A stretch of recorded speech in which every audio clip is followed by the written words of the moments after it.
بسم اللہ الرحمن الرحیم۔ السلام علیکم ناظرین۔ ایک دفعہ ایک گدھ اور ایک شاہین بلند پرواز ہو گئے، بلندی پر ہوا میں تیرنے لگ گئے۔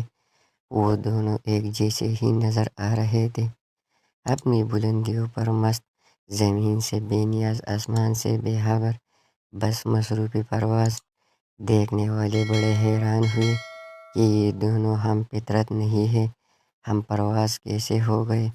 شاہین نے گدھ سے کہا، دیکھو، اس دنیا میں ذوق پرواز کے علاوہ اور کوئی بات قابل غور نہیں۔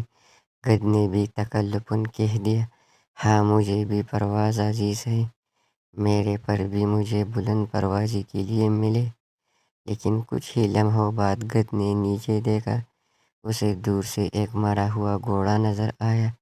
اس نے شاہین سے کہا، جہنم میں گئی تمہاری بلند پروازی اور بلند نگاہی، مجھے میری منزل پکار رہی ہے۔ اتنا کہہ کر گدھ نے ایک لمبا غوطہ لگایا اور اپنی منزل مردار پر آ گرا۔ فطرت الگ الگ تھی، منزل الگ الگ رہی۔ ہم سفر آدمی اگر ہم فطرت نہ ہو تو ساتھ کبھی منزل تک نہیں پہنچتا۔